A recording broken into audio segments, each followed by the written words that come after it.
What a day it's been for India's second largest IT company. Infosys lost 30,000 crores in market cap today as its CEO quit, saying that he cannot constantly defend malicious and increasingly personal attacks. The board then backed him, blaming Narayana Murthy for his exit. Mr Murthy's turn it was then to hit back, who said that he's extremely anguished by the tone and tenor of the board's statement, even saying that he's not seeking money, position for his children or power for himself. But of course, take a step back and many are asking what is going on at Infosys. And this is of course a very familiar past struggle coming as it does just months after what we saw at the Tata Group. We can make a fresh beginning and start all over again. A dramatic day at India's 9th biggest and one of the most respected listed firms. Infosys CEO of 3 years, Vishal Sikka, quit, blaming Narayana Murthy, the high-profile co-founder, over attacks on the way the company was being run. I have no plans. The board has fully backed Sikka and criticized Murthy. I got to the point was that it was difficult to deal with was the sort of the continuous, allegations and continuous noise. At some point you realize that this is taking a heavy toll on the organization. It is taking a heavy toll personally. It is an untenable situation and I don't want to do this anymore. The board blamed unfounded personal attacks, demonstrably false allegations, which has harmed employee morale and contributed to the loss of the CEO. Would you consider a formal role for Mr Murthy? Unfortunately, the events of the last 48 hours have made it quite difficult at this point in time for the board to really consider that. Today I want to say that it is the shareholders' wish that we have to adhere to.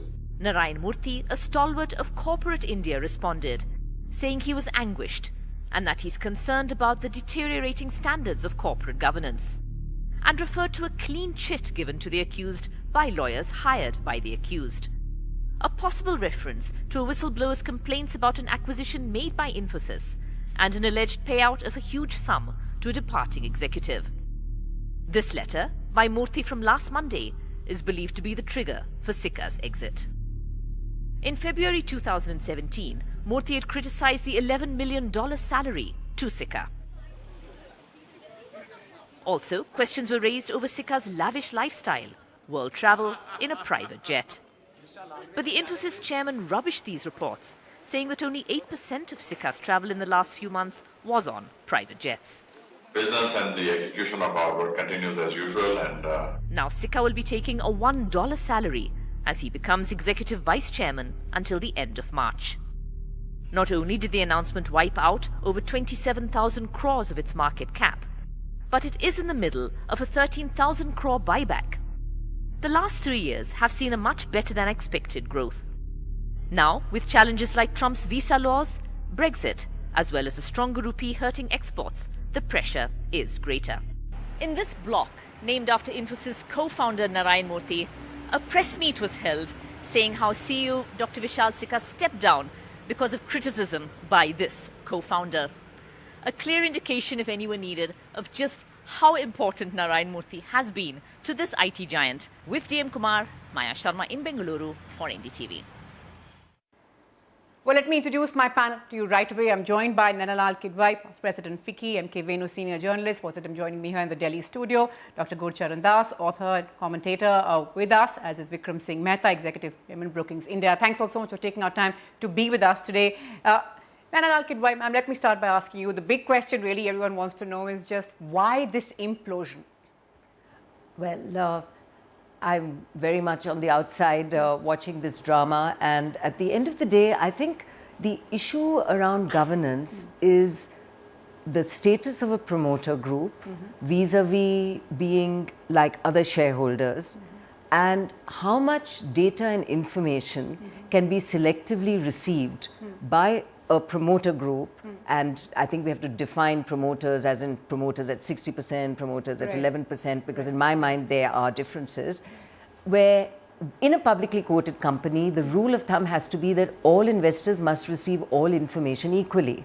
So I'm sure the board was kind of tied up in knots in some of these issues, because the legal advice to them would have been that selective sharing of information would really not be right governance behavior. On the other hand, some of the issues that were being raised required sharing of information which maybe they did not want to have out in the public domain because either it was not necessary or not deemed right, or maybe would have raised more questions and answers, etc. And I think that's really the dilemma. And I think all of corporate India would be watching, and we do need to look to redefine these rules. Do promoter groups get special status going forward? If so, what?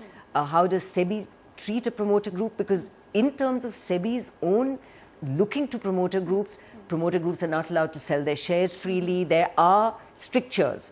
There is differential behavior that is meted out to a promoter group, which are negative. I mean, they can't just sell their shares when they want, etc., etc. They have to disclose. And where does a promoter group become activist? Because globally, you get activist shareholders. An activist shareholder could be there with less than 1% shareholding, but they are perfectly within their rights to question. Normally, they come in with questions more on management and value creation. Okay. It's rare to see it more on issues such as values, as we are seeing today. Okay. But I do think there is some redefinition required here, because we've kind of got activist versus promoter group versus all shareholders all getting a little blurred. What for you, Venu, is sort of the most worrying aspect that this drama is sort of playing out so publicly and just so bitterly? The key problem here, is, coming to your main question, is that the trust deficit between the promoter group and the management has been widening. Management as in Sikka. To some extent also Sheshashai, because they are saying that now Sheshashai is accusing... And he's back Sikka also all way, right? Yes, they're saying Sheshashai has not conducted the board proceedings, in a manner that is fair and even-handed. He's given Sikka too much play, etc. Although accusations have been flying. Now, until this trust deficit is filled, and this is what Kiran Majumdar-Shaw had said some months ago when it first began unraveling, right, in February. We need to create a better communication between the promoters and the... That hasn't happened. They set up a legal, they had an illegal firm to... Mediating between the two, right. So, when did a legal firm fill a communication gap? I don't know. That's of course an important point. And again, today we heard the board underscore the fact that several attempts they claimed had been made to reach out to the founders, but they'd been unsuccessful. Vikram Singh Mehta, I know that you want to come in. I just want to quickly add a question before you respond. Would it be too simplistic to say that this is the old guard versus the new guard, sort of an older work culture, not at ease with perhaps a newer way of doing things?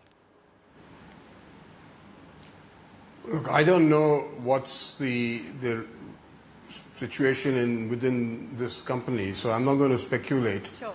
But I'm on several boards, and I can only maybe comment on the role of the board vis-a-vis the management and vis-a-vis its own responsibilities. And clearly, as I see it, the board has to provide advice and evaluate performance against well-defined metrics. But in today's world, which is subject to the forces of technology, globalization, demographics, geopolitics, the board has to also make sure that the management contemplates a non-linear future. So we can't have a board that continues to only subserve the old guard, as you would put it, or the old way of doing business. We have to have a board that compels answers to, robust answers to the what-if questions, so that they are the management is able to respond to unexpected changes.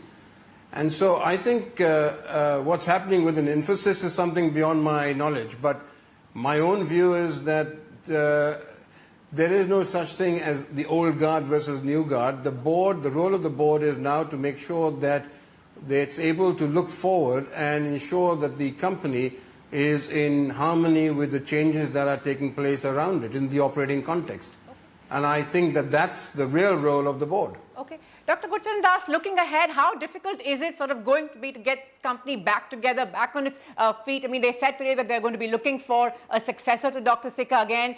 Not sure whether they're going to get one from within Infosys or outside, but there's so much speculation about why anyone would want to come in, the role that the founders led by Mr. Murthy will now want to play in choosing a successor. You know, there's an old law in India which is called Haveli ki Umar 60 Saal. That is, the life of a business house is 60 years. Now, what this means is that most companies die after 60 years or decline very rapidly. And there's a wonderful German novel called Buddenbrooks that illustrates this. Now, I fear that Indian companies are going to succumb to this law unless they start behaving differently.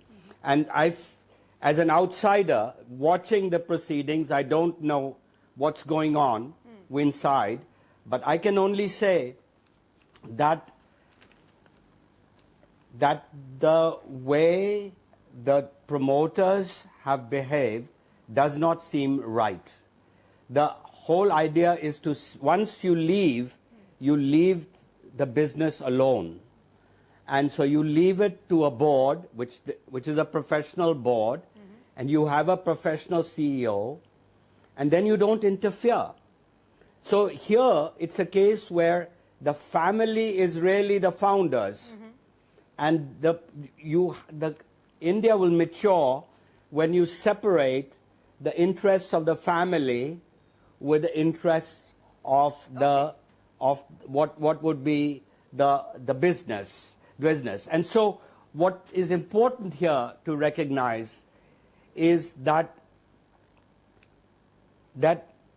India has to move from a stage of family or promoter capitalism to managerial capitalism.